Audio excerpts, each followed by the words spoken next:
Allez, c'est parti, nous voilà dans cette toute nouvelle vidéo YouTube dans laquelle je vais te parler d'un sujet dont tout le monde parle, la location courte durée. J'imagine que toi aussi, tu aimerais en savoir plus, comment augmenter drastiquement tes revenus et quels sont les avantages et les inconvénients de, bien sûr, cette fameuse location courte durée. C'est parti, mais avant ça, tu le sais, jingle!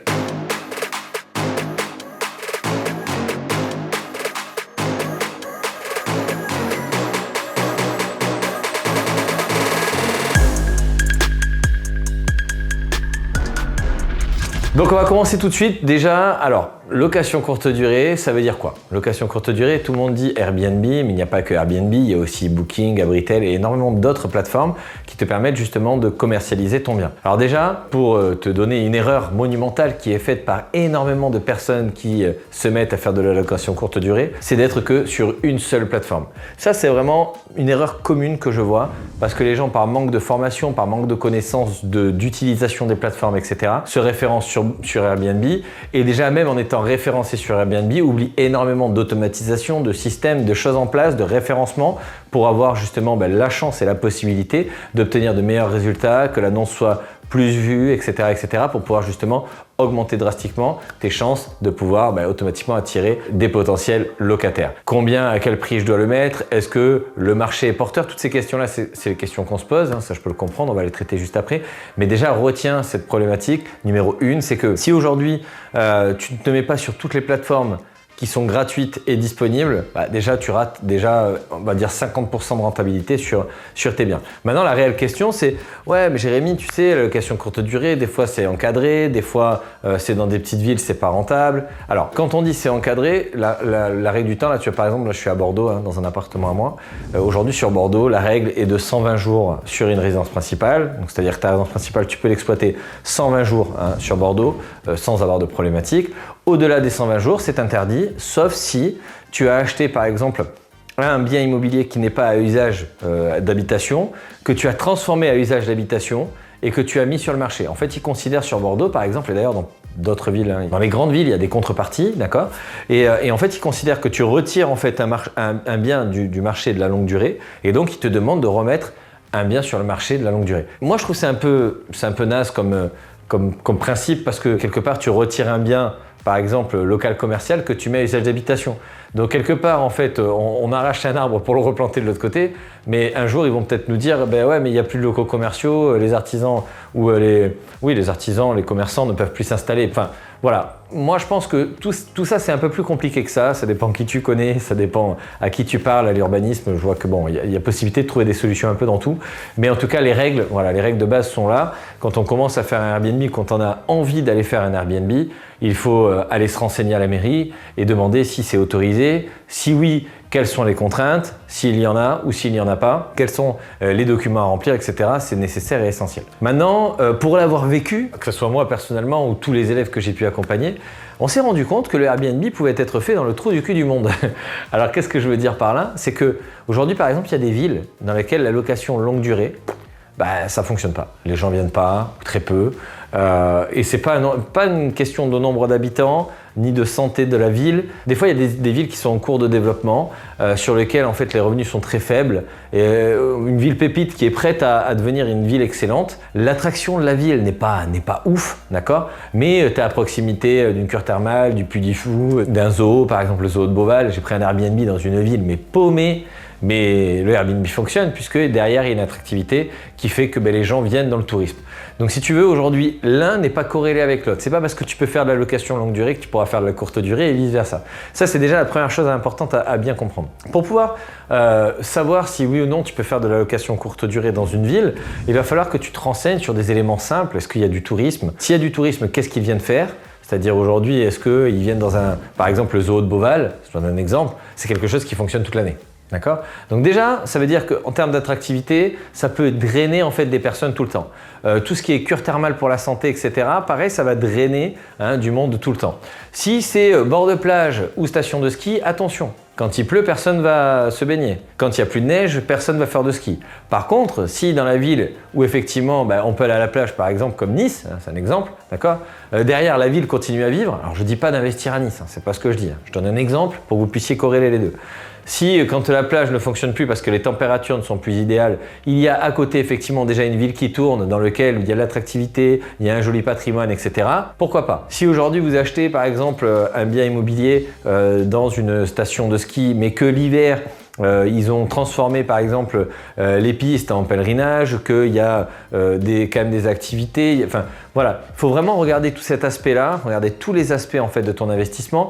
Et je pense que d'ailleurs le premier calcul à faire, c'est si jamais tu veux investir dans un milieu, dans une zone touristique, est-ce que la période touristique me permet de rembourser mon crédit de l'année plus des bénéfices? Si jamais en 3 mois tu arrives à faire le crédit de l'année plus des bénéfices, même si tu loues beaucoup moins cher tout le reste de l'année, tu arriveras à être extrêmement rentable. Tu vois ce que je veux dire? Donc en gros, il faut vraiment déjà regarder sur la période la plus haute, est-ce que tu arrives à rentabiliser le crédit et ton bien? Si déjà tu fais ça, pourquoi pas potentiellement aller chercher dans ce type de secteur, mais il faut bien vérifier en tout cas que ça fonctionne. Si tu arrives à trouver la ville pépite dans laquelle tu vas avoir des touristes toute l'année, alléluia, hein, là c'est carton plein, je ne peux pas te donner d'indice de ville, d'accord, j'en suis désolé, je regarde ça précieusement dans ma poche, mais en tout cas en faisant une belle étude de marché, ça sera très facile à trouver. L'erreur aussi que beaucoup de gens font, c'est quand on se lance sur Airbnb, penser que, et je viens de te le dire, qu'il n'y a que des touristes. Il n'y a pas que des touristes, il y a aussi des travailleurs. Énormément de travailleurs, de personnes qui viennent d'autres pays, de personnes aussi également qui viennent de manière ponctuelle pour les hôpitaux, pour les grosses entreprises. Il y a tellement de choses en fait, les centrales nucléaires par exemple.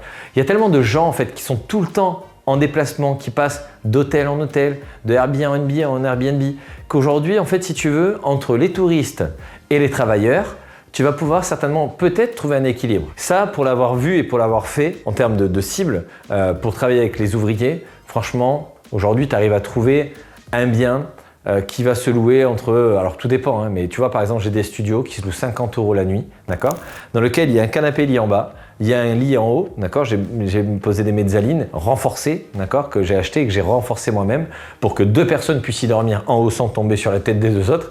Et finalement, on arrive sur des logements où 50 € divisé par 4, ça fait 15 € par personne, enfin 12 et quelques, bon bref, par personne.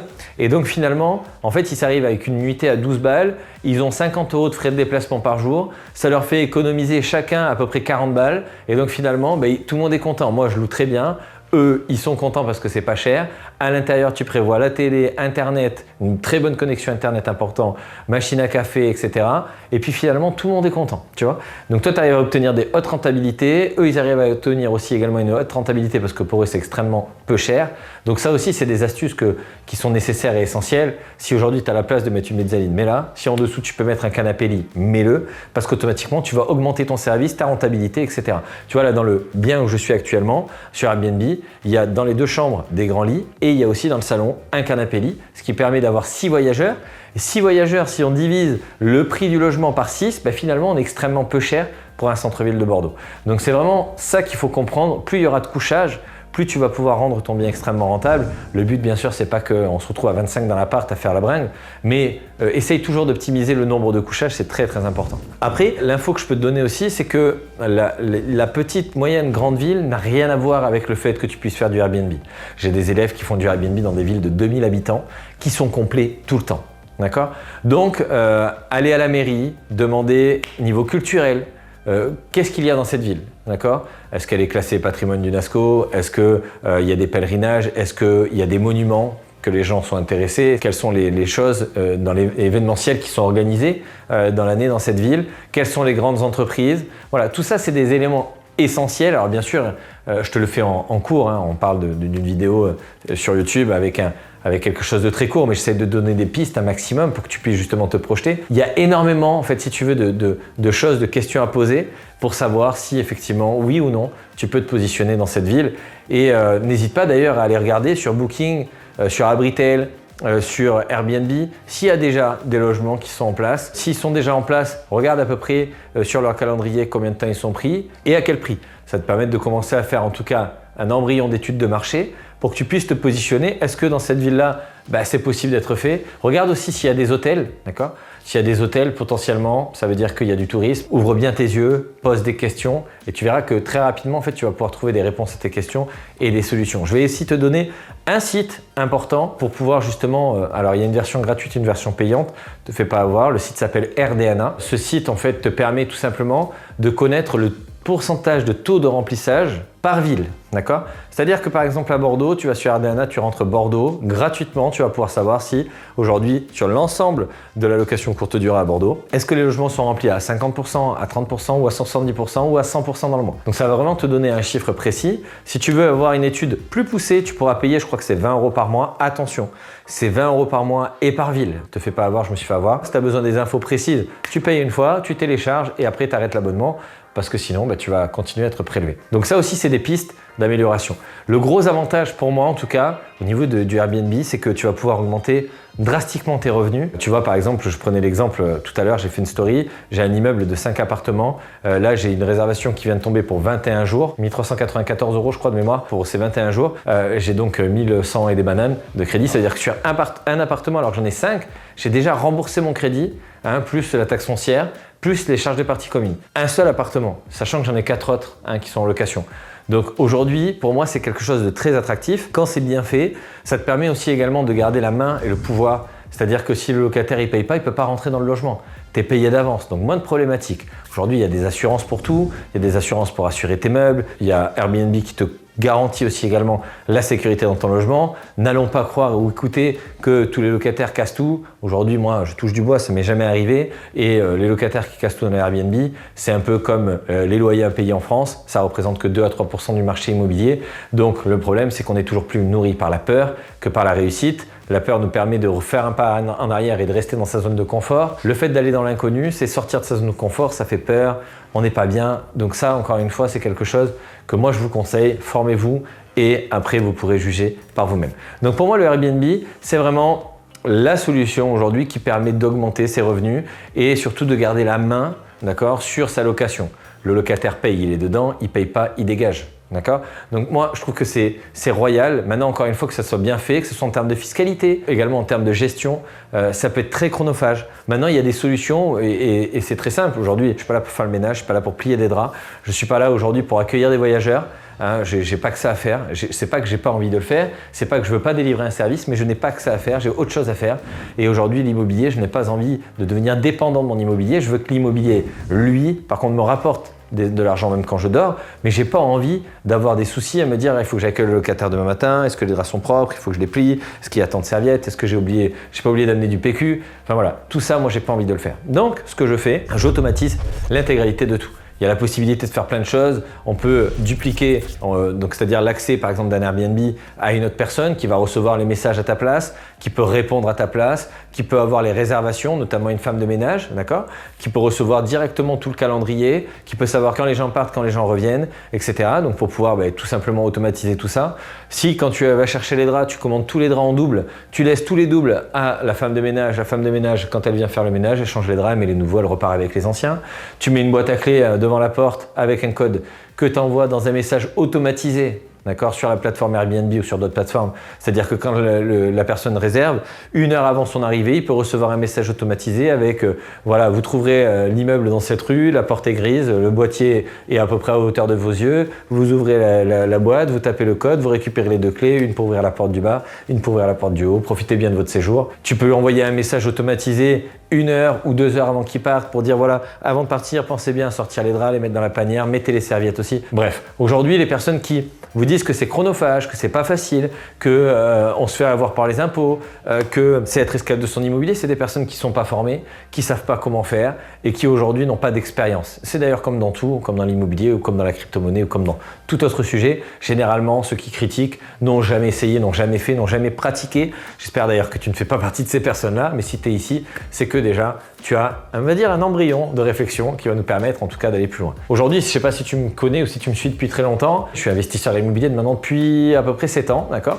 J'ai acheté pas mal de biens immobiliers, à peu près pour 4 millions maintenant, et j'ai formé presque 700 élèves, en tout cas à l'heure où j'ai tourné cette vidéo. Ce que j'ai décidé de faire aujourd'hui, moi j'étais concentré sur de la location longue durée, en tout cas en termes d'accompagnement et de formation, concentré aussi sur de l'achat-revente, sur de la résidence principale. Aujourd'hui, j'ai décidé de créer un nouveau produit par rapport justement à tout ce que j'ai pu essayer moi-même, expérimenter personnellement. Aujourd'hui, j'ai assez, on va dire, de recul pour pouvoir justement délivrer quelque chose d'une extrême qualité avec bien sûr toutes les erreurs que j'ai pu réaliser, toutes les méthodologies aujourd'hui pour pouvoir justement se lancer dans le Airbnb de manière sereine sans se faire avoir ni par les locataires, ni par les impôts, ni par un problème de gestion qui viendrait être chronophage. Voilà, aujourd'hui, j'ai toute la stratégie que j'ai dessinée, que j'ai mis en place pour toi, si jamais tu souhaites en tout cas te lancer dans le Airbnb. Alors, bien sûr, tu vas retrouver juste en dessous de cette vidéo un lien qui va pouvoir justement t'en dire un petit peu plus sur ce que j'ai décidé de mettre en place justement pour t'aider à exploser tes revenus. Je te donne quelques chiffres très simples. Sur un petit immeuble, tu vois, sur lequel j'ai 500 € de crédit pour 3 appartements en studio, d'accord, 565 € de crédit. Avec les 3 appartements en full courte durée, j'arrivais sur des revenus entre 3500 et 4000 € par mois, d'accord. Donc c'est quelque chose d'extrêmement rentable qui me permettait effectivement de gagner beaucoup d'argent. Et je te dis de gagner parce que je les ai repassés en longue durée pour faire un crédit, puisque les banques, voilà, ça fera partie des choses que je t'expliquerai dans une autre vidéo certainement. Mais les banques, en fait, si tu veux, pondèrent les loyers de la location courte durée de 50% et ont besoin en fait de quelque chose de plus périn, de plus long dans la distance, si jamais tu veux pouvoir en fait enchaîner les investissements. Mais heureusement pour toi, j'ai l'astuce parfaite justement. Maintenant, en tout cas, puisque je te dis, c'est ce que j'avais fait à l'époque. Maintenant, je sais exactement comment faire pour ne plus jamais être arrêté par les banques. Comment présenter justement cet avantage qui est la location courte durée et comment justement ne pas, ou en tout cas beaucoup moins, être embêté par, tu sais, t'entends parler des 35%, etc. Mais quand tu passes en location courte durée en passant sur le bon régime, que je te délivrerai bien sûr dans le lien juste en dessous, tu verras qu'en fait finalement tu sors complètement des règles du HCSF et tu te mets en fait à faire une vie d'investisseur remplie de liquidité et de bonheur, puisque quand l'argent va, tout va, c'est ce qu'on dit, ou c'était l'appétit. Donc voilà, en tout cas, j'ai été ravi de te retrouver dans cette vidéo. Bien sûr, tu regardes en dessous et si jamais toi aussi tu veux passer sur de la courte durée rentable, si toi aussi tu veux exploser tes revenus, ne plus jamais subir l'inflation et rester maître de ton parc immobilier tout en déléguant l'entièreté, tu me rejoins très vite de l'autre côté.